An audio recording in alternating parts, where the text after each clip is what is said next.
Vous pouvez commencer.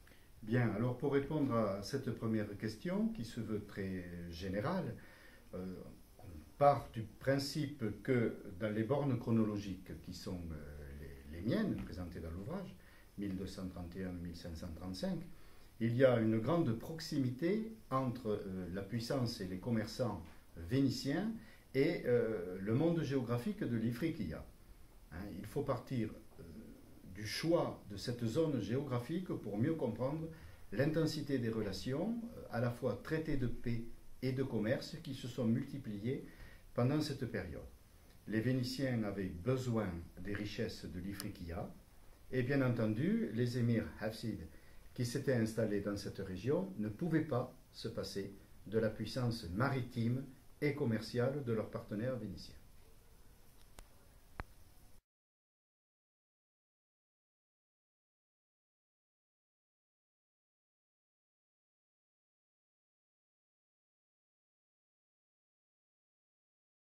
Au sujet de cette question de relations privilégiées avec la zone géographique et avec la dynastie des émirs hafsides, il faut considérer que les Vénitiens avaient une grande approximation des espaces politiques du Maghreb. Ils n'étaient pas en phase avec toutes les multitudes de dynasties qui régnaient à ce moment-là pendant ce très long Moyen-Âge, mais ils avaient privilégié les relations avec un émirat qui semblait assez bien constitué et qui était plutôt pacifié à ce moment-là et qui entretenait des liens étroits avec l'ensemble des puissances occidentales, catalans, aragonais et bien entendu toutes les grandes cités de l'Italie médiévale.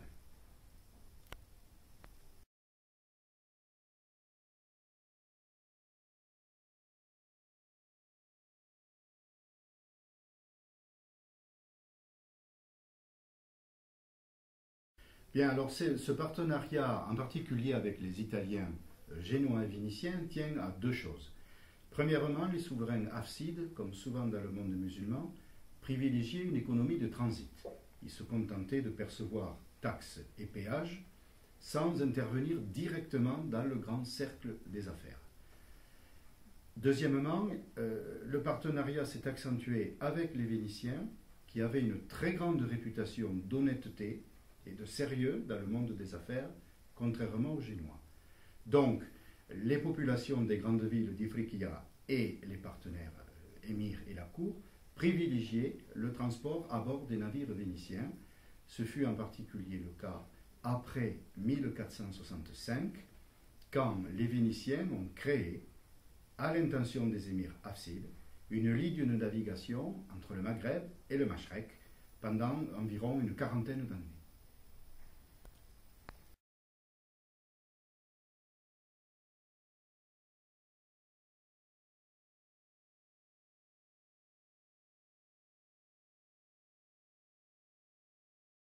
Alors la force des Vénitiens et des hyperstructures de cette économie maritime, ce fut bien entendu la mise en route des grandes lignes de navigation, de la marine marchande, ce qu'on appelle les galères de commerce, les convois de galères marchandes, qui sillonnaient non seulement l'ensemble méditerranéen, mais aussi un départ vers l'Atlantique et les pays du Nord.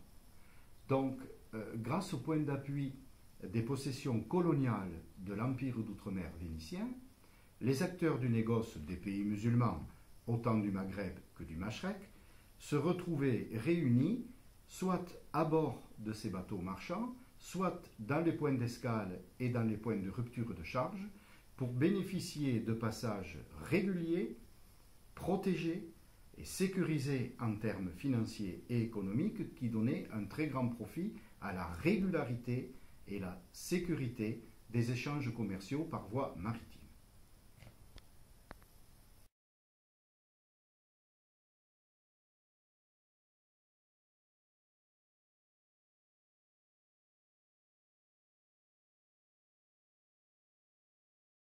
Alors l'installation des consuls de la nation vénitienne, du peuple vénitien, bien sûr, s'est déroulée dans l'ensemble des ports méditerranéens. Mais le consulat vénitien de Tunis jouait un rôle fondamental comme appui aux petites nations chrétiennes qui ne disposaient pas de structures appréciée par les émirs hafsides.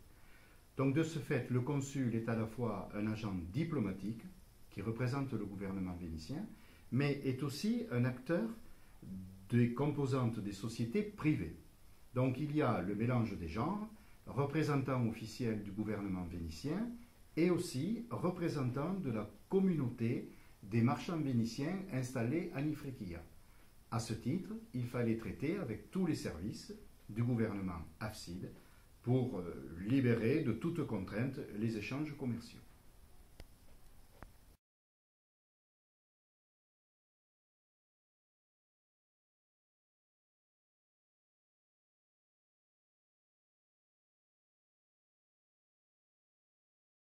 Alors donc nous disons que cette collaboration pérenne, nous parlons de 3 siècles, ça avait commencé avant et bien sûr cela se poursuit après les bornes chronologiques.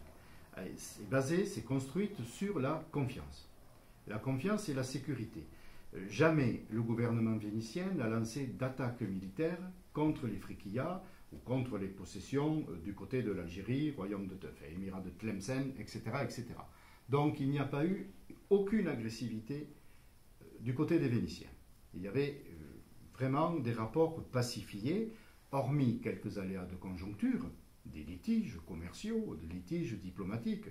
Mais dans l'ensemble, le fait que la communauté vénitienne n'ait pas été prise à partie par la population des grandes villes de l'émirat contribuait à intensifier les relations commerciales et les relations diplomatiques entre les deux partenaires. Il ne faut pas oublier qu'à cette période-là, des traités de paix et de commerce, puisque c'est toujours libellé ainsi, la diplomatie n'a que pour but d'encourager le commerce. Ces traités étaient conclus avec toutes les puissances chrétiennes. Les émirs hafsides voulaient bénéficier de l'apport économique et financier de toutes les puissances chrétiennes. Mais les Vénitiens, justement par une diplomatie habile et par des relations pacifiées, ont pu maintenir très longtemps et développer le commerce des grands convois de galères marchandes pour le plus grand profit des acteurs économiques de l'Ifriqiya. Cela s'est produit jusqu'à la fin du système qu'on appelle des galères marchandes de Venise, c'est-à-dire dans les années 1500-1505, quand la confrontation entre les Espagnols et les Ottomans, terrible confrontation militaire, est venue perturber ce jeu de relations traditionnelles entre des partenaires commerciaux.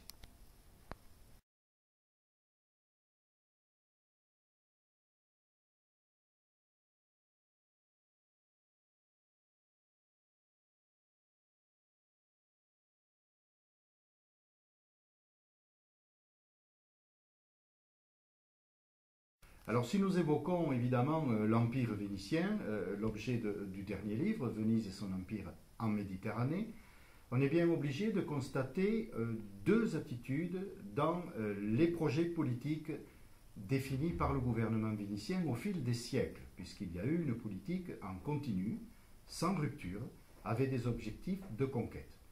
En ce qui concerne la Méditerranée orientale et l'ensemble de la mer Noire, il y avait la volonté d'établir une trajectoire impériale de domination territoriale, avec colonies de peuplement et administration par la métropole, c'est-à-dire Venise.